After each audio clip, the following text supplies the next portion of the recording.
Students, हम लोग आज की क्लास में क्या पढ़ने वाले हैं? Resonance, specially resonance in the benzene system. देखो बेटा, बेंजीन सिस्टम में दो टाइप के रेजोनेंस होते हैं। तो बेंजीन रिंग पहले मैं ड्रॉ कर लेती हूँ। अब बेंजीन रिंग में कभी ऐसे ग्रुप भी होते हैं जिसके पास से लोन पेयर ऑफ इलेक्ट्रॉन है या नेगेटिव चार्ज है, और कभी ऐसा ग्रुप भी आएगा जिसके पास ये लोन पेयर या नेगेटिव चार्ज नहीं है।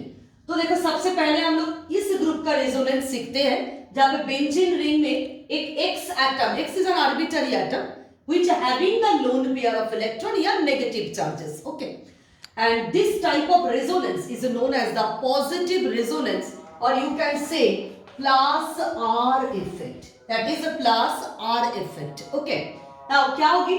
ये दो जो इलेक्ट्रॉन है लोन पेयर, देखो ये लोन पेयर को ये एक्स एटम क्या कर रहे हैं? इधर दे रहे हैं। इधर मतलब ये एक्स एंड कार्बन एटम के बीच एक चीज बेटा ख्याल रखोगे, जब दो एटम के बीच, देखो फिर से, जब दो एटम के बीच दो इलेक्ट्रॉन आते हैं तो क्या होती है? एक सिंगल कोवेलेंट बॉन्ड जनरेट होती है। और अगर दो एटम के बीच से एक बॉन्ड खुल के किसी एटम के सिर पे जाते हैं, मतलब क्या है? ये बॉन्ड में दो इलेक्ट्रॉन था तो दो इलेक्ट्रॉन इसके सिर पे चला गया, ठीक है। उसमें से एक इलेक्ट्रॉन तो इसका खुद का है और एक इलेक्ट्रॉन इससे ये पाते हैं, ठीक है। ये ऑप्शन है, ये चीज हम लोग अप्लाई करेंगे ये through out the resonance structure में। देखो, तो ये दो इलेक्ट्रॉन अब इधर आ गया, मतलब इधर एक बॉन्ड जनरेट कर गया। अब इस कार्बन को सोचो, कार्बन के पास ऑलरेडी कितनी बॉन्ड है? 1 2 3 4। ये दो इलेक्ट्रॉन आने के बाद एक फिफ्थ बॉन्ड जनरेट हो जाएगा। कार्बन फिफ्थ बॉन्ड तो बना नहीं सकते हैं, सो this pi bond will open over the neighbouring carbon. अभी अभी हमने समझा है ना, एक बॉन्ड खुल के दूसरे के सिर पे आते हैं, मतलब क्या है? दो इलेक्ट्रॉन जनरेट कर जाते हैं या एक single minus charge will be generated, because वो जो ये दो बॉन्ड जो बनाए हैं इसमें से कंट्रीब्यूटिंग इलेक्ट्रॉन इसका भी एक है, इसका भी एक है। तो बॉन्ड खुल के जब इसके सिर पे गया तो मतलब क्या है? इसके पास एक इलेक्ट्रॉन एक्स्ट्रा में आ गया, जो अभी हम एबी एटम से तुमको समझा रहे थे। तो देखो मेरा नेक्स्ट स्ट्रक्चर क्या होगी? This is a fast resonating structure, my next structure. फिर से हम बेंजीन रिंग को ड्रॉ कर रही हूं। देखो ऐसे एक्स अपना सब कुछ उसको दे दिए, सब कुछ मतलब अपना इलेक्ट्रॉन नेगेटिव चार्ज, तो now x become positively charged. Okay, and this bond open over this carbon. Either इधर दो इलेक्ट्रॉन लिखो, नहीं तो एक सिंगल नेगेटिव चार्ज डाल दो, जो तुमको सूट करते हैं। बाकी ये दो बॉन्ड में तो हमने हाथ नहीं दिए, तो ये दो बॉन्ड हम इंटैक्ट इस तरह लिख देंगे। ओके, अब देखो ये इलेक्ट्रॉन बोलो या negative charge, this is free, तो ये बाउंड नहीं रहता, ये हमेशा घूमते रहते हैं। तो ये भी इधर आ जाएगा, कहां पे ना? ये दो कार्बन के बीच। अब सोचो तुम इस कार्बन की हालत, इसके कितनी बॉन्ड है? एक इधर दिख रहा है, नंबर 2 इधर, नंबर 3 इधर, और एक इनविजिबल हाइड्रोजन तो सबके पास होते ही, ये पता है। तो इधर देखो फिफ्थ बॉन्ड बनने जा रहा है। फॉर दिस रीजन क्या होगी? This bond will open over the neighbouring carbon. अब देखो ये सेकेंड स्ट्रक्चर के बाद हम ड्रॉ करने जा रहे हैं मेरा थर्ड स्ट्रक्चर। थर्ड स्ट्रक्चर की क्या हाल है?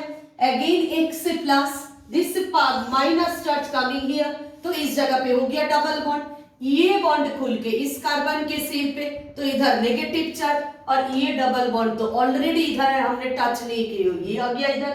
तो ये हो गया मेरा स्ट्रक्चर नंबर 3। अब क्या होने वाले हैं? ये नेगेटिव चार्ज अगेन जाएगा इधर, तो इधर जाकर जाएगा तो इस कार्बन को तकलीफ हो जाएगी। क्यों?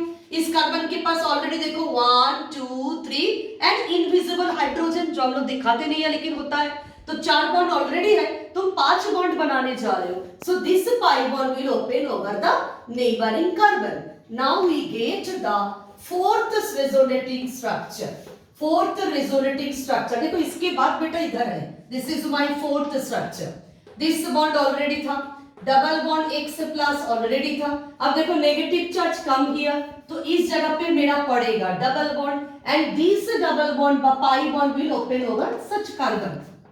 This carbon again getting the negative charge. अभी देखो हम लोग एकदम अंतिम पड़ाव पे है, last structure we have to draw now. क्या होगी ना? This minus charge again come here, तो इधर आएगी तो इस कार्बन को तकलीफ होगी, क्यों? इस कार्बन के पास ऑलरेडी 1 2 3 4 4 बॉन्ड स्पष्ट दिख रहे हैं, तो 5 बॉन्ड रख नहीं पाएगा.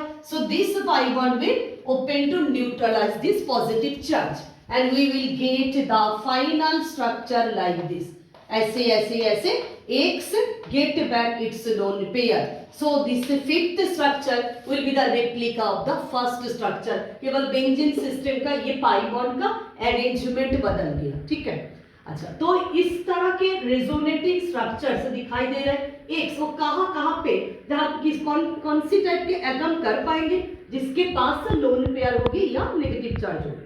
अब देखो ये during the course of resonance, मतलब रेजोनेंस करते करते वो कहाँ पे नेगेटिव चार्ज बनाएंगे, अपनी ऑर्थो पोजीशन पे, अपनी पारा पोजीशन पे, अगेन देखो अपनी ऑर्थो पोजीशन पे. I think you know the ortho para position. ये मेन ग्रुप, तो this two neighbouring is ortho, उसके बाद वाला दो पोजीशन इज मेटा और इसकी opposite position is para. Ortho meta para OMP, ortho meta para OMP. ठीक है. तो अभी देखो इधर ऑर्थो में क्रिएट किए नेगेटिव. नाउ सो इधर देखो ऑर्थो में नेगेटिव, पारा में नेगेटिव, अगेन ऑर्थो में नेगेटिव. सो ये जो एक एटम है ये अपने रेजोनेंस की कोर्स में always creating the negative charges at ortho para position. ठीक है. अब इधर से उठ के आते हैं एक क्वेश्चन. क्या क्वेश्चन ना, सच type of group is ortho para orienting. अच्छे से ध्यान दो, सच type of group is ortho para orienting. मतलब जब इलेक्ट्रोफाइल दैट इज E+ ये सब सिस्टम में अटैक करने जाते हैं तो electrophile will be attracted at the either ortho या para position. So such type of group is known as the ortho para orienting group. अच्छा, अब सवाल बनते हैं ये X एटम के जगह पे कौन कौन हो सकते हैं. X is an arbitrary atom. X के जगह पे हो सकते हैं Ca. तो बेंजीन रिंग में जब Cl आ जाएगी यू विल कॉल क्लोरोबेंजीन. हो सकते हैं ब्रोमीन, बेंजीन रिंग में जब ब्रोमीन आ जाएगा ब्रोमोबेंजीन. हो सकते हैं आयोडीन, बेंजीन रिंग में जब आयोडीन आ जाएगा आयोडोबेंजीन. हो सकते हैं OH, this is very very important. Benzene ring में जब OH आ जाएगा this is known as phenol. Benzene ring में OH मींस C6H5OH हो जाएगा, this is known as the phenol. Benzene ring में NH2 हो जाएगा, that is known as the aniline and etcetera etcetera. ठीक है. So these all the group are known as the ortho para orienting group. अब देखो suppose exam में question आते हैं इस तरह, जे chlorobenzene is ortho para orienting. Chlorobenzene is ortho para orienting. Why? तो क्लोरोबेंजीन के रेजोनेंस करके दिखाना है. अभी अभी जो रेजोनेंस किया X देके वही क्लोरीन देके करना है और बोलना है ये रेजोनेंस के दौरान ऑर्थो पारा में क्या किए ना, नेगेटिव चार्ज क्रिएट किए. सो it is ortho para orienting. Exam में ये भी आ सकते हैं phenol is ortho para orienting. This is C6H5OH मतलब फेनॉल. तो फेनॉल ऑर्थो पारा ओरिएंटिंग क्यों है? Again this type of resonance and create the negative charges at the ortho para position. So it is ortho para orienting.